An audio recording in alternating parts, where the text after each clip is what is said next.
কখনো কখনো একটি ছবি আমাদের স্বীকৃতিকে নাড়া দেয়, ইতিহাসকে নতুন করে সামনে আনে। সাম্প্রতিক সময়ে সামাজিক যোগাযোগের মাধ্যমে ভাইরাল হয়েছে একটি পুরনো ছবি, যেখানে দেখা যাচ্ছে পশ্চিমবঙ্গের মুখ্যমন্ত্রী Mamata Bandyopadhyay cricket man of the match trophy হাতে দাঁড়িয়ে থাকতে। অনেকে অবাক হয়েছে, অনেকেই বিষম্মিত, কারণ আজ যাকে আমরা রাজনীতির শক্তিশালী দৃঢ় নেতৃত্ব হিসেবে জানি, তার জীবনে একটি খেলোয়াড়ি অধ্যায় লুকিয়ে আছে। সময়টা 90 দশক। মমতা তখন তরুণ রাজনীতিবিদ। জনতার মাঝে তার পরিচিতি ছিল এক তেজস্বী প্রতিবাদী যুবনেত্রী হিসেবে।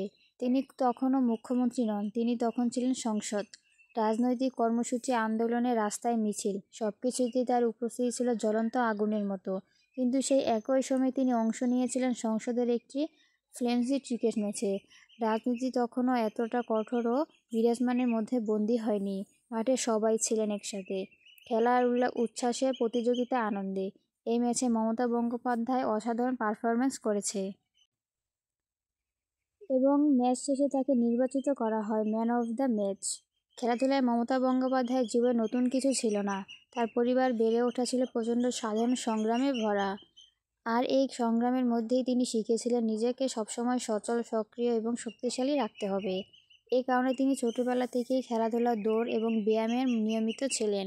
তিনি একসময় দৌড় প্রতিযোগিতায় পুরস্কার জিতেছিলেন। তার হাতের শক্তি, দৌড়ের গতি এবং চোখের মনোযোগ সবই তাকে খেলাধুলা স্বাভাবিকভাবে পারফরম্যান্স করতে সাহায্য করেছিল। সুতরাং যখন তিনি সংসদ হিসাবে ক্রিকেট ম্যাচে নেমেছিলেন, তখন সেটা ছিল তার অপ্রত্যাশিত ব্যাপার, বরং তার নিজের ভেতরে খেলোয়াড়ি সত্তা তখনও জীবিত ছিল। ম্যাচটি হালকা মেজাজের, কিন্তু প্রতিযোগিতা ছিল খুবই বাস্তব। সংসদের দুই দল মুখোমুখি। মাঠে উপস্থিত ছিল অনেক জনপ্রিয়ত প্রতিনিধি, সরকারি কর্মকর্তা এবং শৌখিন দর্শক। খেলা শুরু হয়। মমতা তখন ব্যাট হাতে নামে এবং দলকে গুরুত্বপূর্ণ রান এনে দেয়।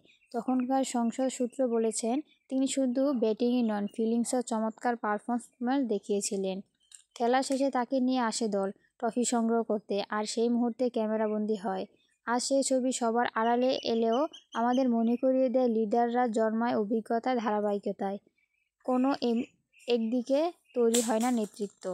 সামাজিকের মাধ্যমে মানুষ নতুন কিছু নয়, অচেনা কিছু খোঁজে, যাকে আমরা এক পরিচয় দেখি, তার অন্যরূপ দেখতে পেলে আমরা কৌতূহলী হই।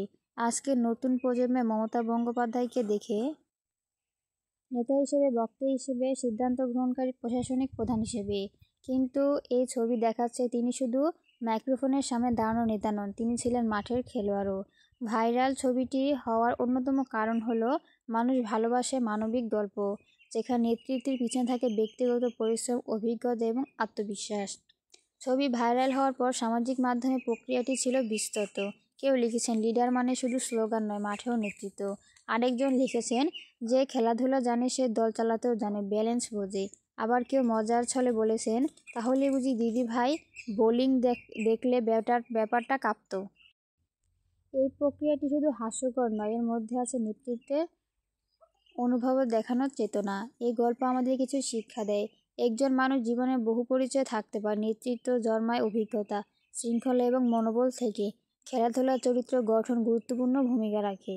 মমতা বন্দ্যোপাধ্যায়ের রাজনৈতিক সাফল্য সেখানেই দাঁড়ায়।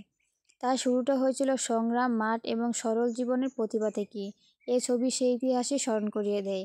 আজকে মমতা একজন প্রশাসক, একজন মুখ্যমন্ত্রী, একজন অভিজ্ঞ রাজনৈতিক কৌশল, কিন্তু জীবনের শুরুতে তিনি ছিলেন একজন চঞ্চল, শক্তপোক্ত, দৃঢ় চরিত্রের তরুণী, যিনি খেলাধুলা করতেন, প্রতিযোগিতা করতেন এবং জিততেন। সুতরাং তার নেতৃত্বের ভিত্তি মানসিক শক্তি প্লাস শারীরিক শক্তি প্লাস সামাজিক বাস্তব অভিজ্ঞতা, এগুলো মিলেই গড়ে উঠেছে। ভিডিও শেষ করার আগে একটা কথা বলতে হয়, এই পুরনো ছবি শুধু ছবি নয়, এটি ইতিহাসের দরজা খুলে দেয়। আজ যার নেতৃত্ব, কেরিয়ার উন্নতি বা সাফল্যকে একমুখীভাবে দেখে, তাদের বোঝা দরকার, একজন মানুষ যত বেশি বহুমাত্রিক অভিজ্ঞতা অর্জন করে, তার নেতৃত্ব তত বেশি গভীর হয়। এই কারণে এই ছবি শুধু ভাইরাল নয়, এটি একটি অনুপ্রেরণার গল্প। তো আপনাদের কাছে আমার এই ভিডিওটি কেমন লাগলো তো অবশ্যই কমেন্ট করে জানাবেন। এরকম আর নতুন নতুন ভিডিও পেলে চ্যানেলটি অবশ্যই সাবস্ক্রাইব করে রাখবেন।